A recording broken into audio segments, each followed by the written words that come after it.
tidak disebutkan alasannya ya, alasan persisnya kenapa misalnya tidak jadi berinvestasi di IKN. Sepertinya ada perbedaan ekspektasi tentang konsep ibu kota yang dibayangkan ya.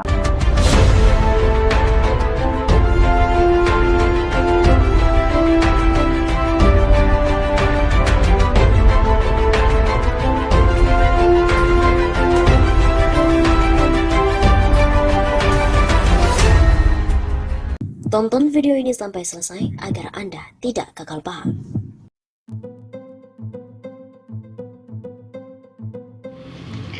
Aset negara mulai digadaikan demi IKN. Ternyata utang luar negeri belum cukup. Politisi Partai Demokrat Yan Harahap menyoroti mengenai proyek ambisius Presiden Joko Widodo, yaitu Ibu Kota Negara Baru IKN Nusantara.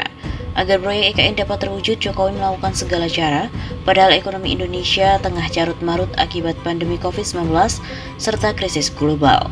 Karena hal tersebut, pemerintah kabarnya akan menggadaikan atau menyewakan Gelora Bung Karno (GBK) ke swasta, kemudian biayanya digunakan untuk membangun IKN.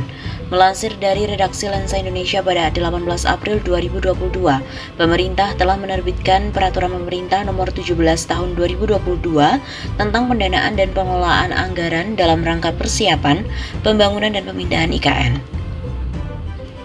Dalam pasal 117 sampai dengan 122, pemerintah membuka ruang untuk menjual dan melakukan tukar-menukar aset barang milik negara atau BUMN untuk mendanai pembangunan IKN. Dan pelepasan aset negara itu cukup hanya dengan persetujuan Menteri Keuangan dan Presiden, sehingga tanpa persetujuan DPR RI, sebagaimana yang sebelumnya diatur dalam regulasi sebelumnya, yakni Peraturan Pemerintah Nomor 27 Tahun 2014 tentang pengelolaan BUMN. Menanggapi hal tersebut, Yan Harahap menyebut bahwa lawatan Jokowi ke Cina, Jepang, dan Korea Selatan ternyata belum cukup untuk membiayai pembangunan IKN. Satu persatu aset negara mulai diincar untuk digadaikan demi kepentingan komersial untuk biaya IKN. Ternyata jalan-jalan ke luar negeri cari utangan belum cukup untuk biayai proyek-proyek ambisius. Begitu pungkasnya.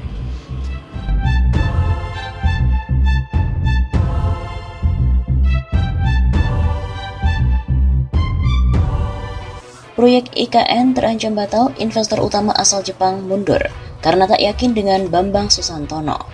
Presiden Joko Widodo baru saja melantik Bambang Susantono menjadi Kepala Otorita Ibu Kota Negara IKN Nusantara. Tapi ada kabar yang kurang mengenakan terkait dengan mundurnya salah satu investor utama, yakni SoftBank. Perusahaan pendanaan raksasa dengan kantor pusat berada di Minato, Tokyo, Jepang itu menyatakan tidak akan lagi terlibat dalam investasi di proyek IKN baru di Penajam Pasar Utara, Kalimantan Timur. Pengunduran diri SoftBank dari proyek IKN baru di Indonesia diumumkan pada hari Jumat 11 Maret. Kami tidak lagi berinvestasi dalam proyek ini. Tulis pengumuman resmi SoftBank dikutip dari redaksi Nikkei Asia pada Sabtu 12 Maret. Namun meski menarik diri dari proyek IKN Nusantara yang baru saja memiliki kepala otorita baru, perusahaan multinasional itu masih memiliki komitmen untuk terus menggelontorkan investasi dari perusahaan portofolio SoftBank Vision Fund. Tetapi kami terus berinvestasi di Indonesia melalui perusahaan portofolio SoftBank Vision Fund. Begitu terangnya.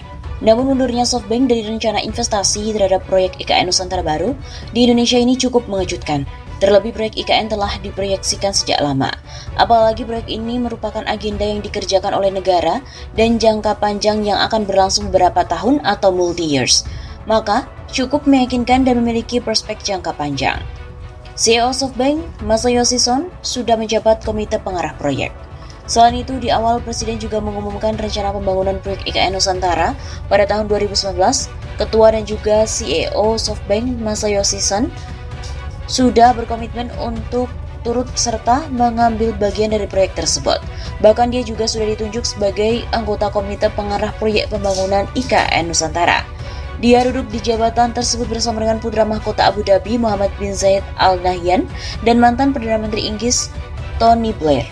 Pada awal tahun 2022, Masayoshi Son sebenarnya juga telah kembali berkunjung ke Indonesia dan bertemu dengan Presiden.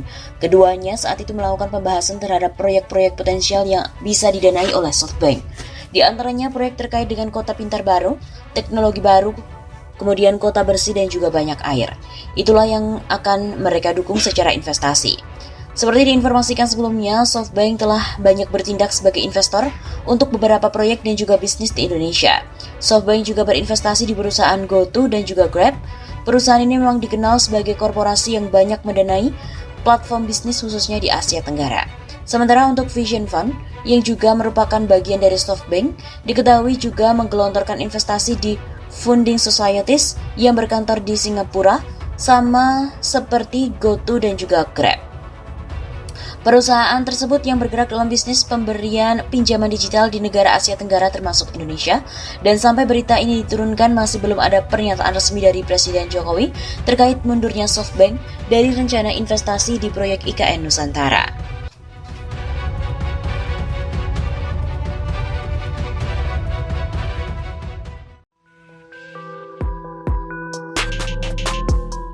KPK beberkan ada bagi-bagi kafling di lahan IKN Nusantara. Wakil Ketua KPK Alexander Marwata membeberkan adanya temuan mengenai bagi-bagi kafling di lahan Ibu Kota Negara Nusantara, Kalimantan Timur. Ternyata, lahan IKN itu tidak semuanya clean and clearing. Informasi dari informan kami sudah ada bagi-bagi kafling. Ujar Alex kepada wartawan Kamis 10 Maret. Karena itu, Alex mengaku Presiden Jokowi telah memerintahkan KPK untuk mengawasi dan melakukan pengawalan terhadap proses pemindahan ibu kota ini. Bapak Presiden juga sudah meminta pengawalan IKN kepada KPK. Selain itu, Alex juga menyoroti soal perkara korupsi yang menjerat cukup banyak kepala daerah di Indonesia. Dia mengingatkan Wapres RI Muhammad Hatta yang menekankan jangan sampai korupsi menjadi budaya. Alex merasa heran mengingat setelah belasan tahun KPK berdiri dan giat melakukan penangkapan terhadap para koruptor, namun tidak membuat mereka jera, karena korupsi masih tetap ada. Ini menjadi keprihatinan kami kenapa terus berulang. Diketahui Undang-Undang Nomor 3 Tahun 2022 tentang Ibu Kota Negara resmi diundangkan setelah ditandatangani oleh Presiden Jokowi. Hal ini menandai segera dimulainya pembangunan IKN di Kalimantan Timur. Menteri BPN atau Kepala Bappenas Suharso Monoarfa mengatakan pembangunan IKN yang mengusung kota dunia untuk semua tersebut menjadi awal peradaban baru bagi Indonesia. Dengan nama Nusantara, Ibu Kota Negara RI merepresentasikan konsep kesatuan yang mengakomodasi kekayaan kemajemukan Indonesia. Realitas kekayaan kemajemukan Indonesia itu menjadi modal sosial untuk memajukan kesejahteraan rakyat, untuk Indonesia maju, tangguh, dan berkelanjutan, ujar Soeharto. Ibu Kota Nusantara telah disepakati dalam bentuk satuan pemerintahan daerah di mana bersifat khusus setingkat provinsi yang wilayahnya menjadi tempat kedudukan Ibu Kota Negara. Sebutan otorita IKN sebagai pemerintah daerah khusus Ibu Kota Nusantara diberikan untuk merespon perkembangan era digital saat ini dalam memudahkan pelaksanaan segala urusan dalam pembangunan IKN.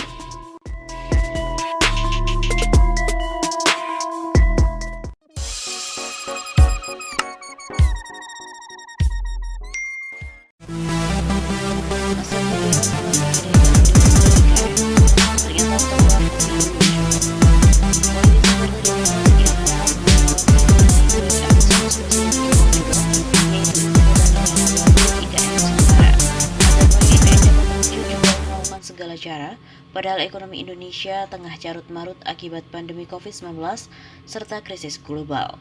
Karena hal tersebut, pemerintah kabarnya akan menggadaikan atau menyewakan Gelora Bung Karno (GBK) ke swasta, kemudian biayanya digunakan untuk membangun IKN. Melansir dari redaksi Lensa Indonesia pada 18 April 2022, pemerintah telah menerbitkan Peraturan Pemerintah Nomor 17 Tahun 2022 tentang pendanaan dan pengelolaan anggaran dalam rangka persiapan, pembangunan dan pemindahan IKN. Dalam pasal 117 sampai dengan 122, pemerintah membuka ruang untuk menjual dan melakukan tukar-menukar aset barang milik negara atau BUMN untuk mendanai pembangunan IKN. Dan pelepasan aset negara itu cukup banyak dengan persetujuan Menteri Keuangan dan Presiden, sehingga tanpa persetujuan DPR RI, sebagaimana yang sebelumnya diatur dalam regulasi sebelumnya, yakni Peraturan Pemerintah Nomor 27 Tahun 2014 tentang pengelolaan BUMN. Menanggapi hal tersebut, Yan Harahap menyebut bahwa lawatan Jokowi ke Cina, Jepang, dan Korea Selatan ternyata belum cukup untuk membiayai pembangunan IKN. Satu persatu aset negara mulai diincar untuk digadaikan demi kepentingan komersial untuk biaya IKN. Ternyata jalan-jalan ke luar negeri cari utangan belum cukup untuk biayai proyek-proyek ambisius. Begitu pungkasnya.